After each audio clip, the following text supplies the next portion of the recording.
Ravi de vous retrouver pour vivre ensemble ce culte de Pâques depuis la ville de Jemappes, située dans la province du Hainaut, en Belgique. Les communautés protestantes de Jemappes et de Frameries sont unies pour ce moment de louange et de partage. Jemappes, aujourd'hui paisible et accueillante, fut autrefois une cité industrielle dynamique, notamment connue pour ses laminoirs qui ont marqué son paysage et son histoire ouvrière. Elle fait désormais partie de la commune du Grand Mons, en région wallonne, tout en conservant sa propre identité. Connue comme également pour sa cavalcade haute en couleurs, sa culture populaire vivante et son attachement aux traditions locales, Jemappes devient aujourd'hui un lieu de témoignage et de foi, en accueillant ce culte qui rayonne bien au-delà de ses frontières. Fondée dans la seconde moitié du XIXe siècle, l'église protestante de Jemappes s'inscrit dans l'histoire du protestantisme belge, marquée par la présence ouvrière et les mouvements de réveil spirituel. La paroisse voisine de Frameries plonge ses racines dans le même héritage. Elle continue aujourd'hui de témoigner activement au sein de l'Église protestante unie de Belgique.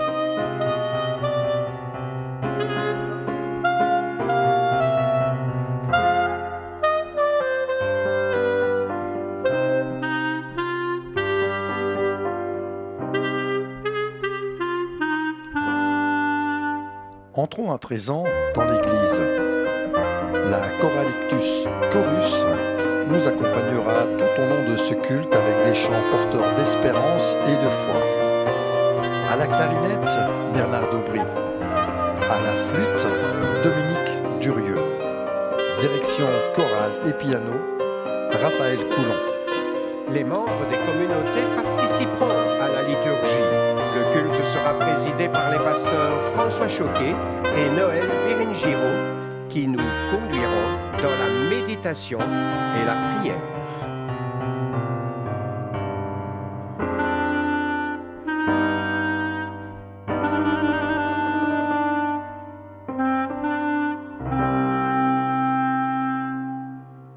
Christ est ressuscité.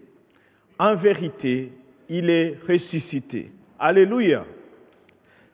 Frères et sœurs, chers amis, en ce matin de Pâques, je vous souhaite la bienvenue.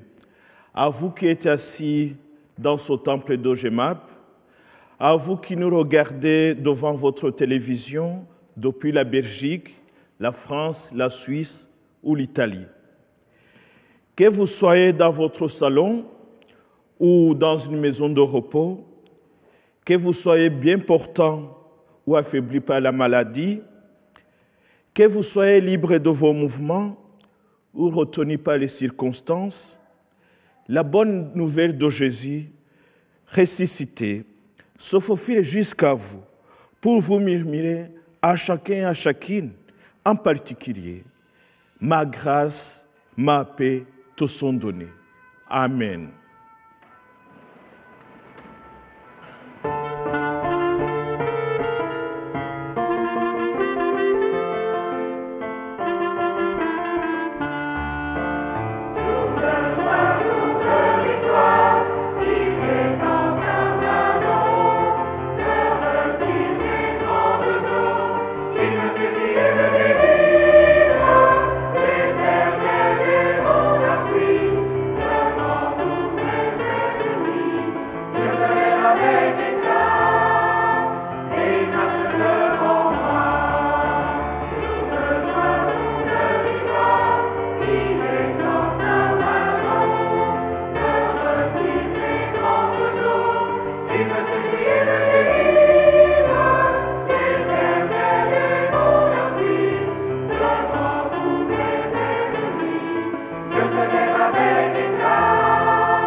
Prions.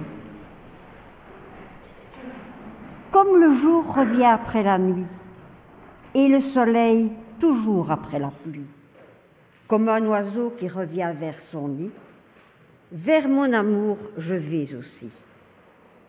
Tout m'entraîne irrésistiblement vers toi à chaque instant. Tout m'enchaîne irrésistiblement à toi, je le sens. Comme la mer qui frappe le rocher, obstinément, sans jamais désarmer, par le malheur on est souvent frappé, mais l'amour seul peut nous sauver. Tout m'entraîne irrésistiblement vers toi à chaque instant. Tout m'enchaîne irrésistiblement à toi, je le sens. Comme la joie revient après les pleurs, après l'hiver revient le temps des fleurs. Au moment où l'on croit que tout se meurt, l'amour revient en grand vainqueur. Tout m'entraîne irrésistiblement vers toi comme avant. Tout m'enchaîne irrésistiblement à toi, je le sens. Amen.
Nous nous approchons de Dieu avec notre faiblesse et tous nos manquements.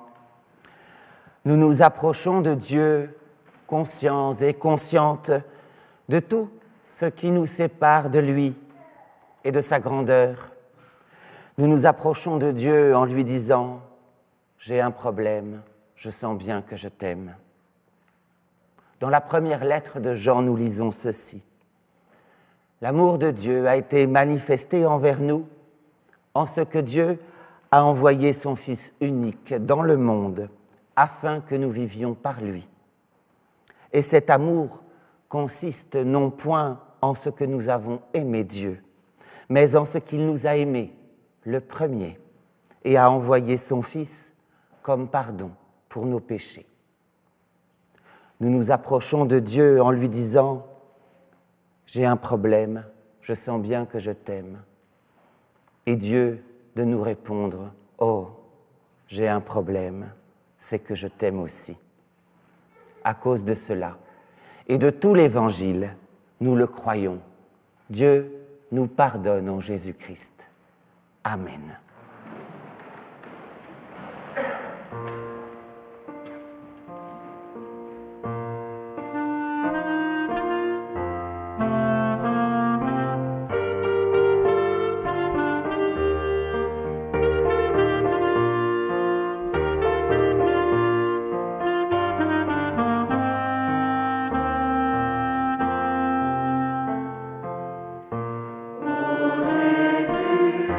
Oh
Confessons notre foi.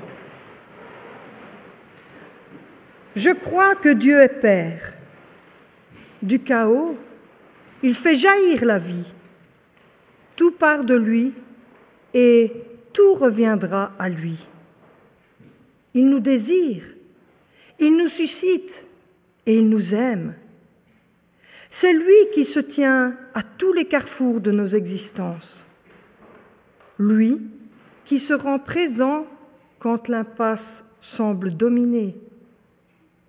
Il est le Dieu des sillons neufs et des portes dérobées.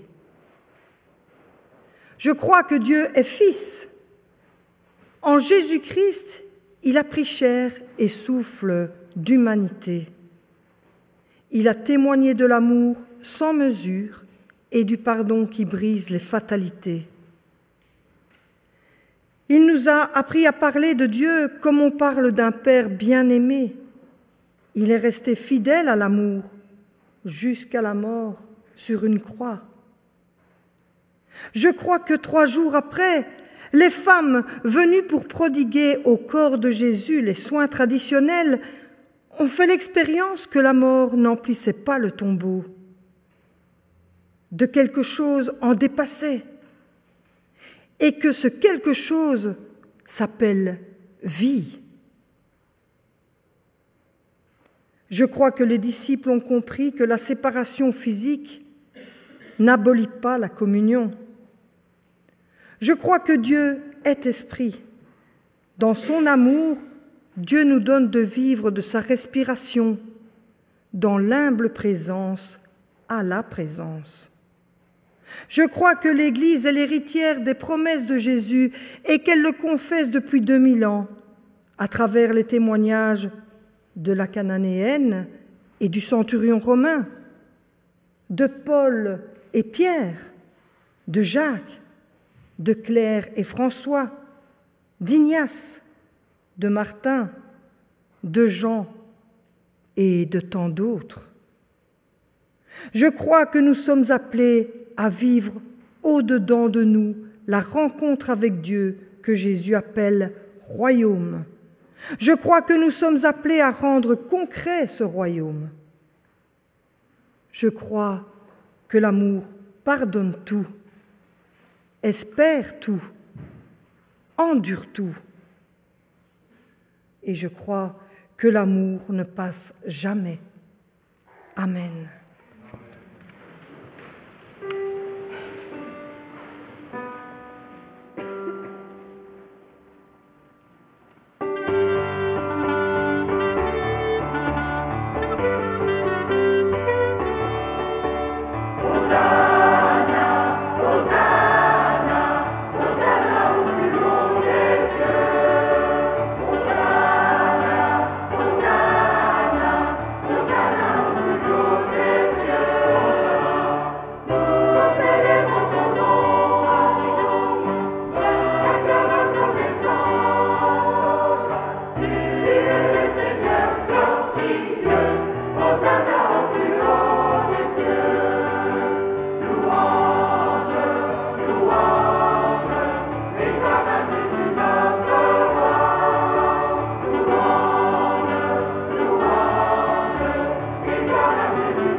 Au moment d'ouvrir les Écritures, nous prions. Éternel notre Dieu, éveille en nous tout ce qui peut doit être converti à ton amour. Éveille-nous pour que nous puissions t'attendre, t'écouter, te comprendre et te suivre. Parle-nous, Seigneur. Amen.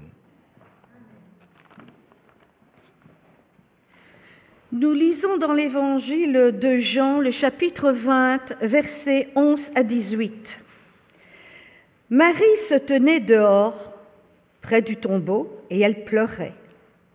Tout en pleurant, elle se baissa pour regarder dans le tombeau.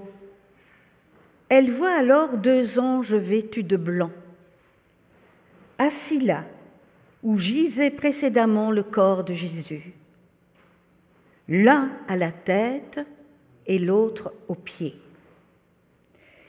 Ils lui dirent « Femme, pourquoi pleures-tu » Elle leur répondit « Parce qu'on a enlevé mon Seigneur, et je ne sais pas où ils l'ont mis. » Après avoir dit cela, elle se retourna. Elle voit Jésus debout, mais elle ne savait pas que c'était Jésus. Jésus lui dit « Femme, pourquoi pleures-tu? Qui cherches-tu » Pensant que c'était le jardinier, elle lui dit « Seigneur, si c'est toi qui l'as emporté, dis-moi où tu l'as mis et moi j'irai le prendre. » Jésus lui dit « Marie. » Elle se retourna et lui dit en hébreu « Rabouni », c'est-à-dire « maître ». Jésus lui dit « Cesse de t'accrocher à moi, car je ne suis pas encore monté vers le Père, mais va vers mes frères et dis-leur que je monte vers celui qui est mon Père et votre Père, mon Dieu et votre Dieu. » Marie-Madeleine vient annoncer aux disciples qu'elle a vu le Seigneur et qu'il lui a dit cela. Sœurs et frères, chers amis, alors que notre monde semble adorer les puissants comme autant de veaux d'or, alors que certains, du fait de leur rang, de leur célébrité ou de leur lien avec le pouvoir, paraissent intouchables et jouissent même d'une forme d'impunité, Jésus ressuscité se fait reconnaître par Marie comme le contraire d'un monstre sacré. Il n'est pas un monstre, il n'est pas sacré au sens d'une idole, et il n'a pas prétention à être le tout, tandis que les autres ne seraient rien. En lui-même, le ressuscité n'a rien ni du prodige, ni du monstrueux. D'ailleurs, il est impossible à montrer ou à décrire. Pierre et le disciple que Jésus aimait, entrés dans le tombeau avant Marie la Magdaléenne, n'ont trouvé que des bandelettes et le linge qui couvrait le corps du crucifié. Mais quand Marie pénètre enfin le sépulcre, même ses vêtements mortuaires ont été comme remplacés par des témoins du vivant qui lui demandent « Femme, pourquoi pleures-tu » Le terrible, l'envahissant silence de la mort est brisé par cette parole de compassion qui invite Marie à s'exprimer, à dire sa peine, même si celle-ci est confuse, en colère, comme aveuglée. Libérer la parole. Voilà une expression que nous entendons, que nous lisons souvent dans les médias. Il s'agit pour les victimes de violences, pour les personnes traumatisées, de pouvoir dire, de pouvoir lâcher cette camisole qui leur impose le mutisme. Alors, Marie dépose sa peine à l'intérieur du tombeau. « Parce qu'on a enlevé mon Seigneur, dit-elle, et je ne sais pas où on l'a mis. » Douloureuse prise de conscience de ce que la mort impose comme séparation, comme exil au pays du jamais plus. Jésus n'a pas disparu, comme on dit parfois avec pudeur. Il ne s'est pas évaporé. Il est mort, d'une mort dont on ne revient pas selon des paramètres connus en ce monde. Pourtant, la gêne n'a pas de place dans cette rencontre. Le corps de Jésus n'a plus ni à faire honte, ni à rendre fier. Ce à quoi on assiste au matin de Pâques, c'est à une abolition du regard de malaise qu'ont pu connaître dans un autre jardin Adam et Ève en se découvrant nus. Ce nouveau matin, ce premier jour de la semaine, est un jour de création. Et c'est en entendant son prénom que la Magdaléenne va pouvoir se retourner, se convertir à une nouveauté. Jésus lui dit « Marie », et la voilà comme rappelée à sa vocation la plus ancienne et la plus profonde. C'est le Père en elle qui lui redit qu'elle est faite pour la vie et non pour le tombeau. Si quelqu'un est en Christ, lit-on dans la 2e aux Corinthiens, il est une nouvelle créature. Les choses anciennes sont passées, voici, toutes choses sont devenues nouvelles. Et tout cela vient de Dieu. Relevée par le Père avec le ressuscité, Marie va devoir encore être libérée de sa volonté de se faire une idole de Jésus. Mais je l'ai dit, le ressuscité n'est pas sacré. Quand Marie aperçoit celui qu'elle prend pour un jardinier, elle voit quelqu'un de différent. Différent de celui qu'elle attendait, différent de celui auquel elle s'attendait. Mais ce que nous dit ce récit, c'est que la différence n'est pas un obstacle au déploiement en nous et entre nous de la grâce de Dieu. Au contraire, la différence est l'opportunité de s'entraîner à l'acceptation, à l'amour et à la rencontre en vérité. Car si Marie ne reconnaît plus celui qu'elle aime, ce dernier n'est dissimulé que par l'apparence. Quand il l'appelle par son nom, quand il fait résonner en elle cette voix amie et aimée, Marie reconnaît que l'amour véritable ne se pique pas des apparences.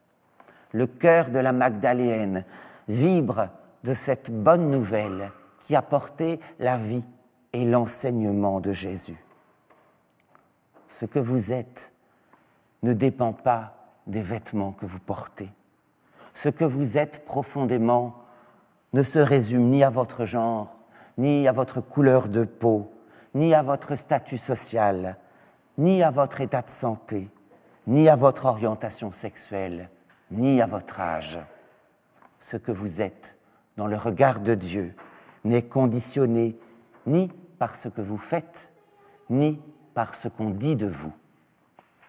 J'aimerais citer Jean-Paul Sartre quand il écrit « L'important n'est pas ce qu'on a fait de nous, c'est ce que nous faisons nous-mêmes de ce qu'on a fait de nous. » Et j'ajouterais « L'important n'est pas ce qu'on a fait de nous, mais ce regard que Dieu pose sur nous.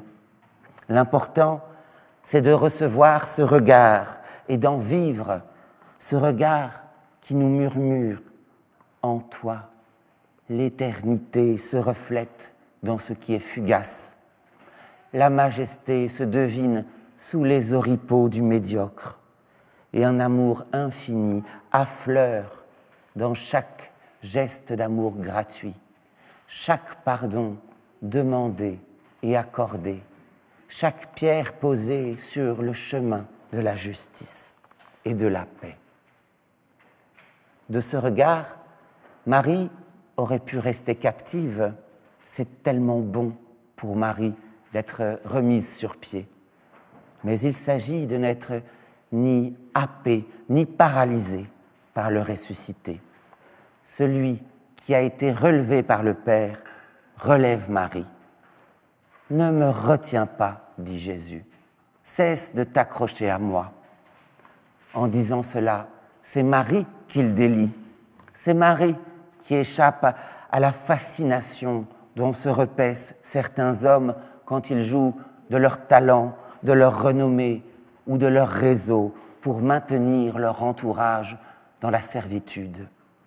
Marie est libérée de ce sentiment que nous pouvons connaître et parfois apprécier, libérée de cette attraction pour ceux qui détiennent l'autorité, ceux qui ont un titre, un nom ou une carrière, ceux qui pense être tout, quand d'autres ne seraient rien.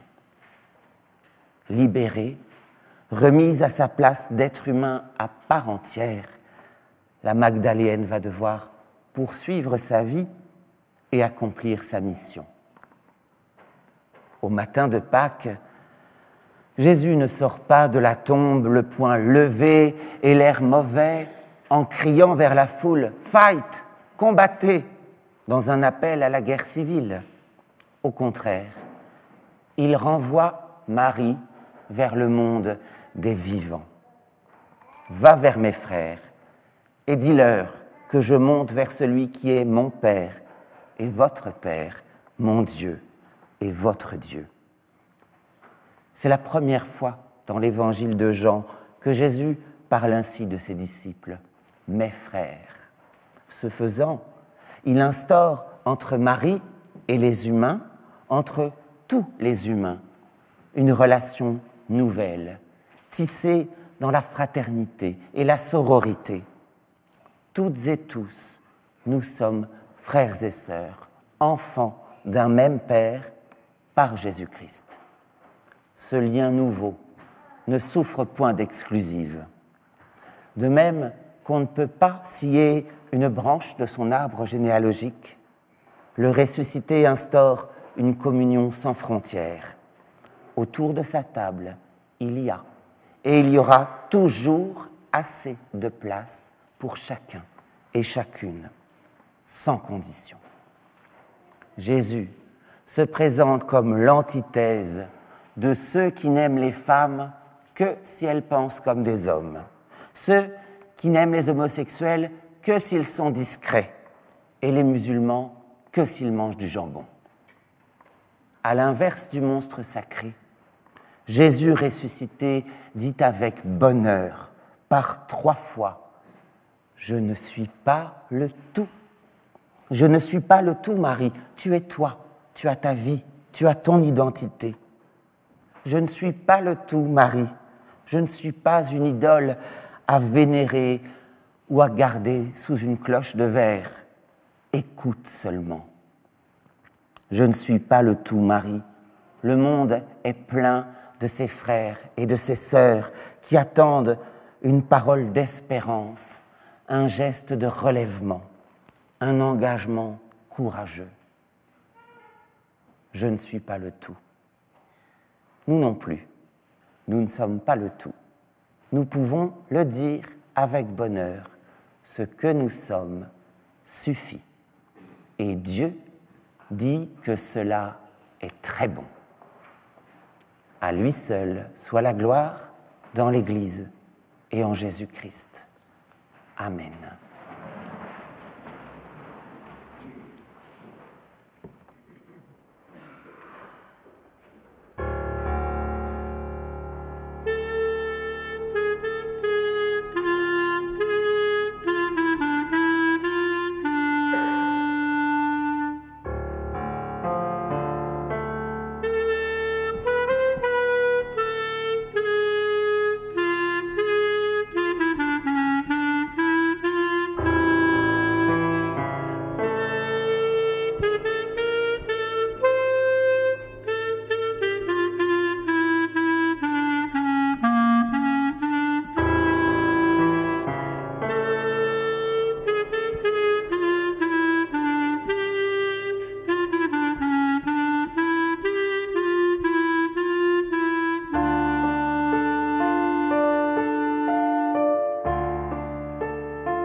Prions ensemble. Toi qui as lutté dans la nuit de Gethsemane, qui as connu la défaite et la douleur qui les a acceptées, toi qui acceptes d'être vaincu par notre orgueil, notre indifférence ou notre folie et par notre foi, toi qui as su l'amorcir, la suivre de la mort, toi qui te tiens dans notre vie de toute ton attention, toi qui veux au Créateur notre participation, nous te prions. Seigneur Jésus, qui t'es levé dans l'aube de Pâques, toi qui portes en tes mains la lumière, toi qui fais lever sur la terre si désespérée et si douce un jour nouveau, toi qui nous veux près de toi dans la joie rayonnante, avec devant nous l'avenir tout neuf de la vie immédiate et de la vie éternelle, Jésus, nous te prions. Fais-nous connaître le secret où tu nous attends. Dévoile à chacun l'aube qui est au fond de sa nuit. Entends nos prières pour toute la terre, pour la paix, la justice et la liberté des humains, pour le renouvellement et l'unité de ton Église, pour que chacune de nous te recherche et te trouve. Nous te prions, Seigneur. Amen.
Prions. Dieu d'amour sans mesure, notre confiance est en toi, car tu es le Dieu fidèle. En nous approchant de la table de ton Fils, nous nous l'appelons sa venue dans le monde. Il a été pour nous ton visage. En lui, à la croix, l'amour a étendu les bras. Au matin de Pâques, la mort a baissé les bras. Jésus nous attend sur le chemin du monde. Et toi, tu nous fais debout et libres, prêts à nous mettre en route. Aussi, nous nous levons pour te chanter le Dieu trois fois saint.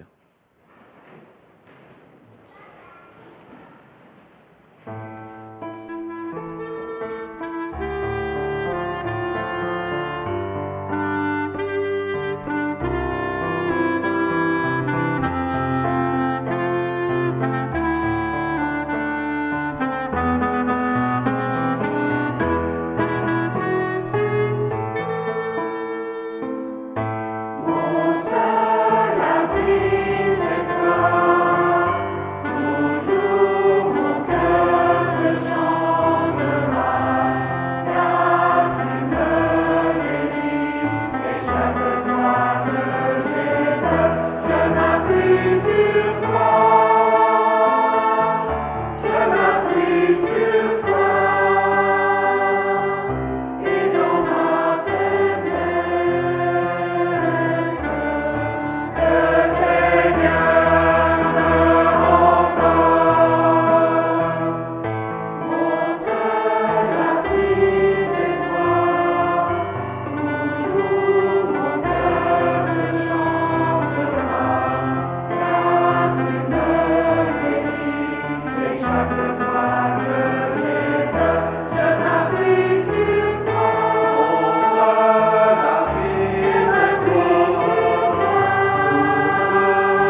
Souvenons-nous, le Seigneur Jésus, dans la nuit où il fut livré, prit du pain et après avoir rendu grâce, le rompit et le donna à ses disciples et dit, « Ceci est mon corps qui est rompu pour vous.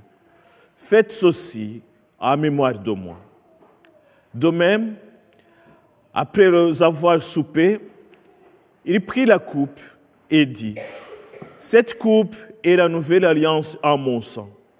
Faites ceci en mémoire de moi toutes les fois que vous en boirez. » Prions encore. Nous venons à toi, Dieu de Jésus, Dieu d'amour. Nous nous ouvrons à toi, Saint-Esprit du Dieu d'amour. Qu'avec ce pain et ce vin, ce soit ta vie qui monte en nous. Nourris-nous de la vision de ton espérance et unis-nous dans ta paix. Amen. Le pain que nous rompons est la communion au corps de notre Seigneur Jésus-Christ qui a été donné pour nous. La coupe de bénédiction pour laquelle nous rendons grâce est la communion au sang de notre Seigneur Jésus-Christ qui a été répandue pour la multitude. Voici, dit le Seigneur, je me tiens à la porte et je frappe. Si quelqu'un entend ma voix et m'ouvre la porte, je prendrai la scène avec lui et lui avec moi.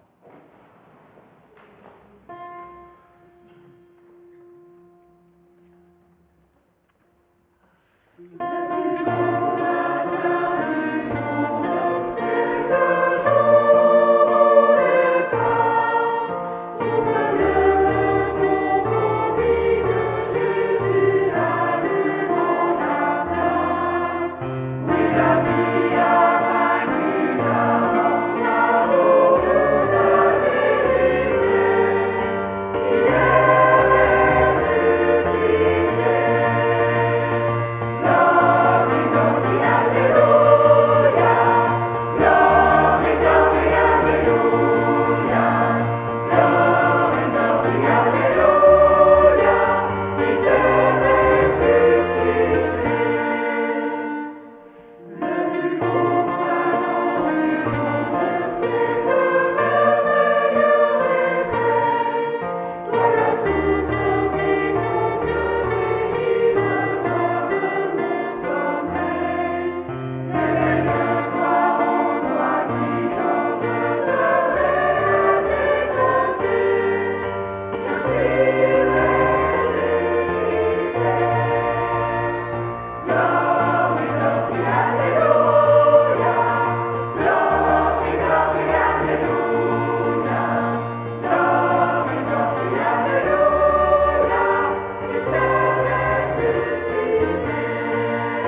Mon âme bénit l'Éternel.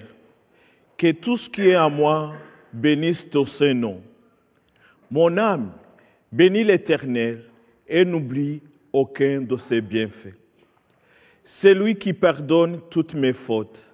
C'est lui qui guérit toutes mes infirmités.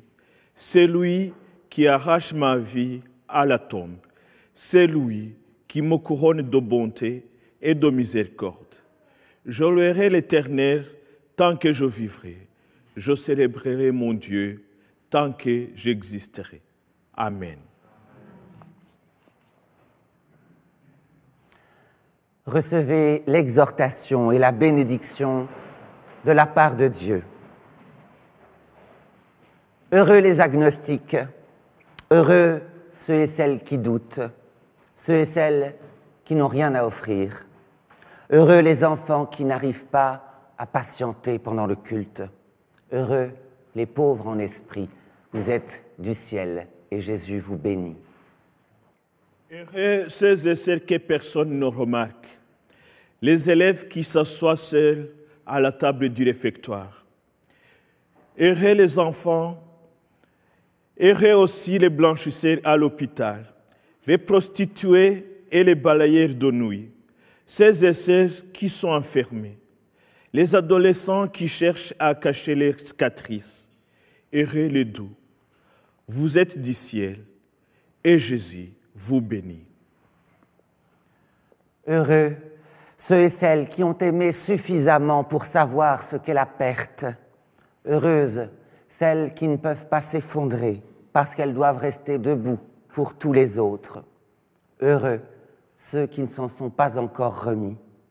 Heureux ceux qui pleurent. Vous êtes du ciel et Jésus vous bénit. J'imagine Jésus ici, en train de nous bénir parce que c'est la nature de notre Seigneur.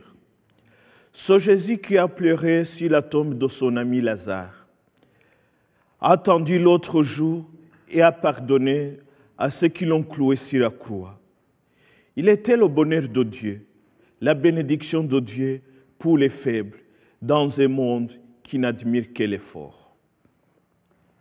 Jésus nous invite à participer à une histoire plus grande que nous-mêmes, plus grande que notre imagination. Mais toutes et tous, nous devons raconter cette histoire avec l'accent scandaleux du matin de Pâques. Nous sommes des créatures qui racontons des histoires, parce que nous sommes créés à l'image d'un Dieu qui raconte des histoires. Puissions-nous ne jamais négliger ce don de l'annonce de la bonne nouvelle. Puissions-nous ne jamais perdre le goût de cette annonce.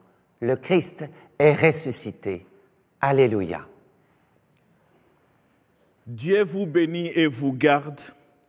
Il vous envoie partager la bonne nouvelle d'amour et de vie.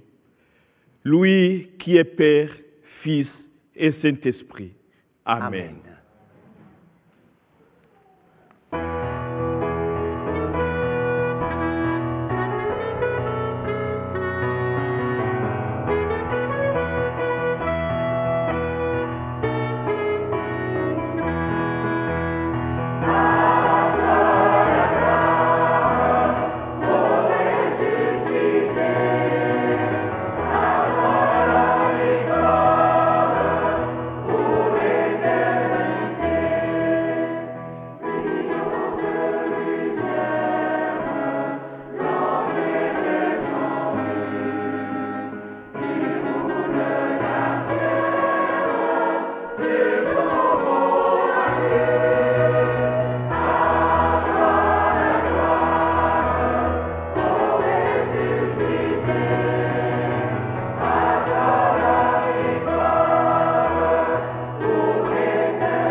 que vous en fassiez la demande à la radio-télévision protestante, rue Brognier 44 à 1070 Bruxelles ou via notre site mediaprotestant.be.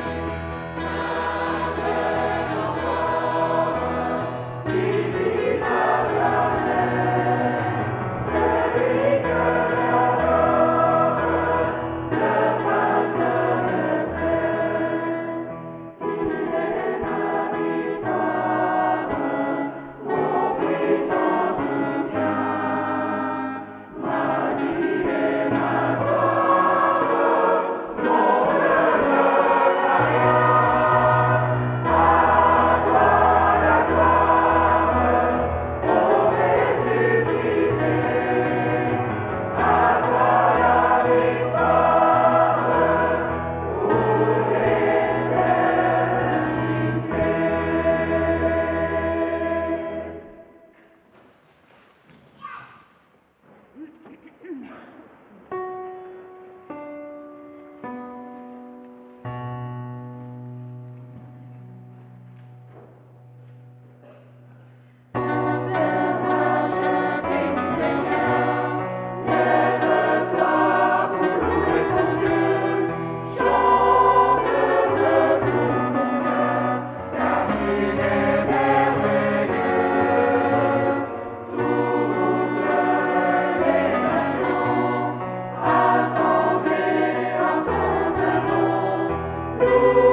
Nous venons de participer à la célébration du culte protestant de Pâques depuis l'église protestante de Jemappes en Belgique. Nous vous remercions d'avoir choisi de partager ce moment avec nous.